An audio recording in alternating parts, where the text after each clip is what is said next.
And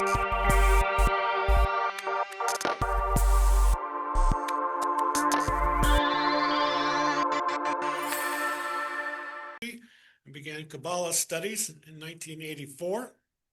From 2008 and 2016, she taught Kabbalah at her conservative synagogue in New Jersey and continues to teach today. She's also a certified Spring Forest Qigong instructor and wellness facilitator, leading Qigong classes and workshops. She teaches a class every Wednesday at 5:30 right over here at the library, 5:30 to 6:30. Please welcome Ann Minoff.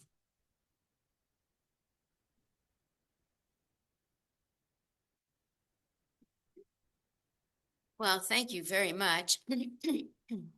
So my two loves in life are Kabbalah and Qigong.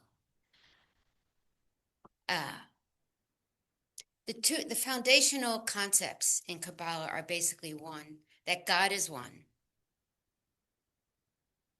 In fact, my first class, which was many years ago, I was working at the University of Pennsylvania, and I saw a brochure and it said Kabbalah class. I said, oh, wonder what, let's take a look.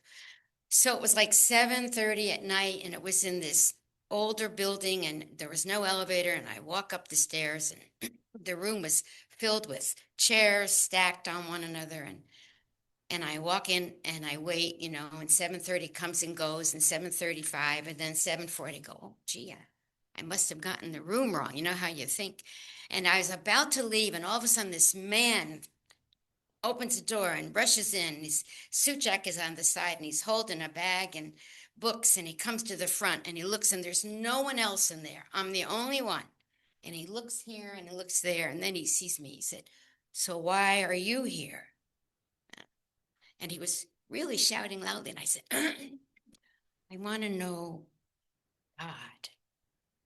And he said, you want to know God? And he smacks the thing. God is here, and God is here. And he went around the room. God is here. And then he came to my desk, and he said, and God is here. And he got up and left. And that was my first. And I remember sitting there thinking, okay, gonna leave now. I really didn't understand that first class. Took me a few years. So the underlying foundation is that God is one. So just think what that means. He tried to show me. There is no place that's not where God is. So I'll take one of my quotes. There's so many beautiful quotes. I love this one by Rabbi Moses de Leon. God is unified oneness, the sublime inner essence.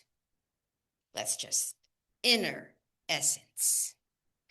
Secretly constitutes a chain linking everything. Everything. From the highest to the lowest. There is nothing, not even the tiniest thing, that is not fastened to the links of this chain. Everything is concatenated in its mystery, caught in its oneness. So he was wanting to show me that, but at that time, I had no idea really what he was trying to do. But so God is everywhere. And the second foundational principle of Kabbalah is that we have a destiny, all of us, to help bring down the light into this world and balance it and bring goodness back. So those are the two foundations. So first, the biggest job, of course, is what does that mean? The easiest way to invite the light of heaven, you could say, into your world is through prayer. So even when you come and light the candle, lighting the candle is a prayer in itself.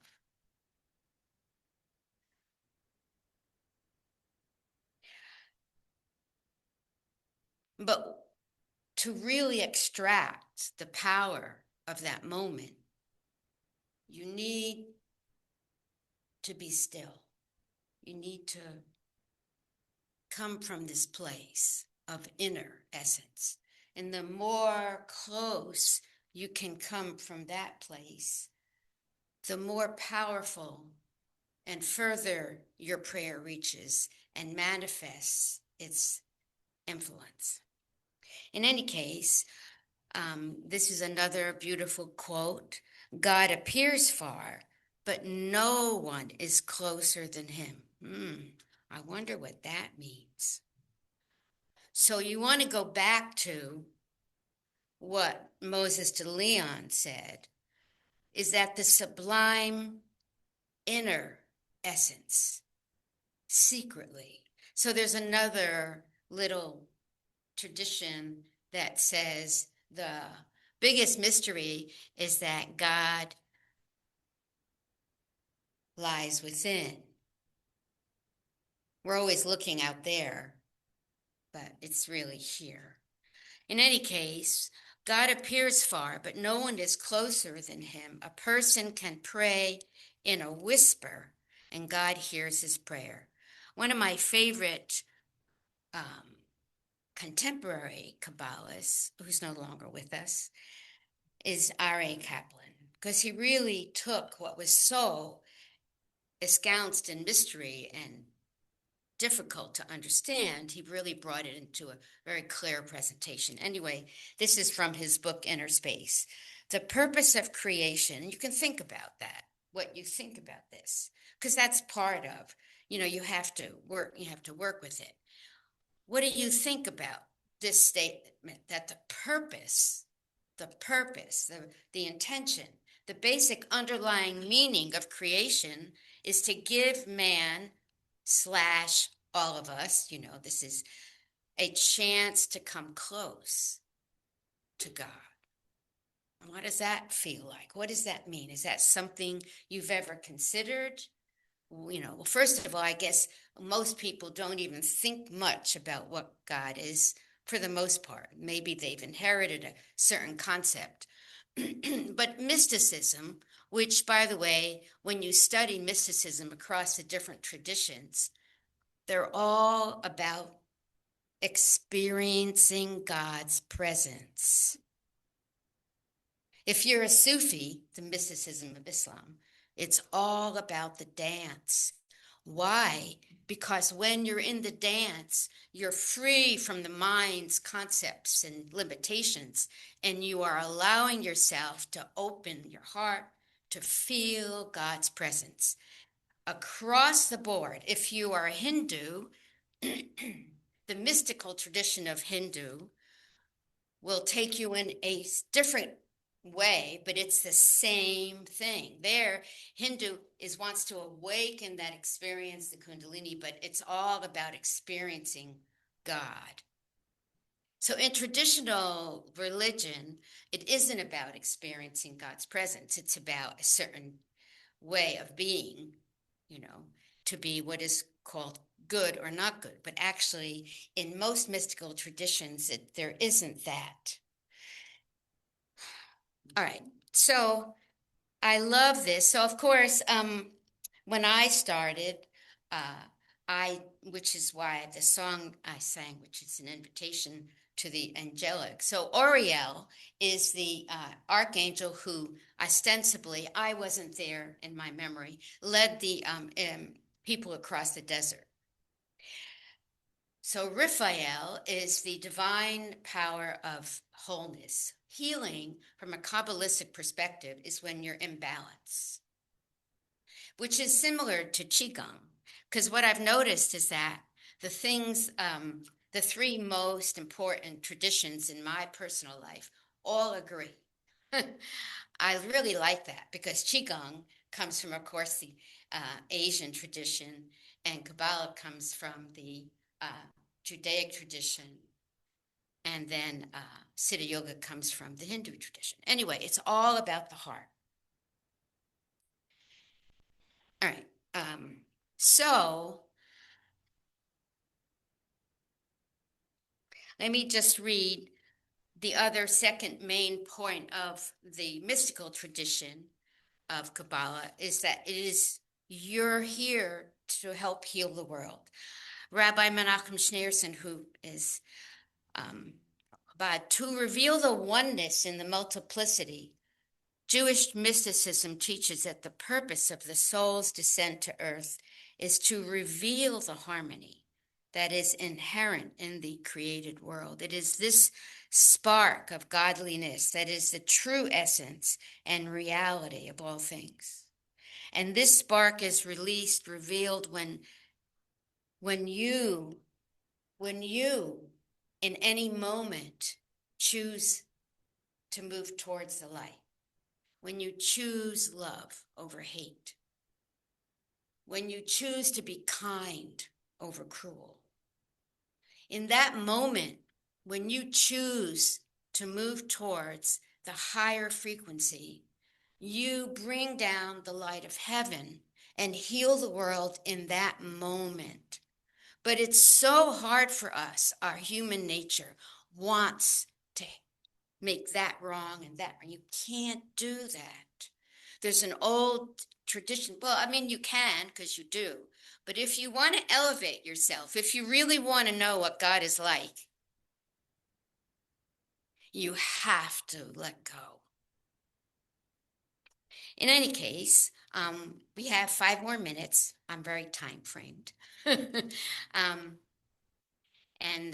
This was just meant to be a short intro, but I'll end like I begin. So for me, one of my very first loves when I started reading the Zohar were the angels. And the song I sang, I got in meditation. It's a modified prayer that some traditions will ask before they go to sleep. They believe their souls leave their bodies, and they ask the angels to protect them. So Mikael, so the name, the angels are messengers, and they're limited by their name. So Mikael, El is the power of God. He's the one you always see with the sword, like the spiritual warrior. Gabriel is the divine power of courage. Uriel is the divine power of light. So that's the light that leads you. Michael is the one that stands on your right to protect you. Gabriel stands on your left to give you courage when you'd rather run away. I don't know. I'm sure everyone here has experienced those moments where, and then Raphael is the one who protects your back and helps you stay healing. So once again, and see if you experience or feel the angelic presence. They're really always around us, but they cannot come close unless you ask. So they're limited. You have to ask. You have to say, please, Michael, would you come over here and help me this? All right, so they're not allowed to presume that, that's actually our role. We're always presuming human nature. But anyway, so let's do this. Take a comfortable posture. Make sure your back is supported. Once again, I'm going to invite those archangels to come and shine their light and goodness on each one. Perhaps you have one thing you'd like to make as a request. Don't make it big, okay? World peace is a mystery. Make it real for you in this moment. Something. And now I will invite them in. Even if I'm off key a little bit, they don't really care. Undo that. B'Shem Adonai Elohei Yisrael Yamina Mikael Basmali Gabriel ולפני אוריאל, ואחריי רפאל, ובראשי שכינה בשם אדוני אלוהי ישראל, ימינה מיכאל, בשמאלי גבריאל, ולפני אוריאל, ואחריי רפאל, ובראשי שכינה בשם אדוני אלוהי ישראל, ימינה מיכאל, בשמאלי גבריאל, ולפני אוריאל, ואחריי רפאל, ובראשי שכינס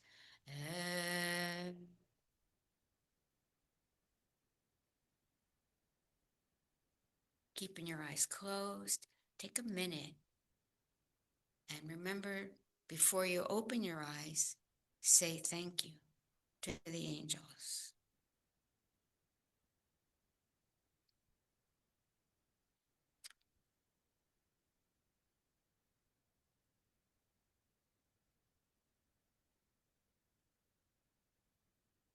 And that's the end of my Kabbalah talk.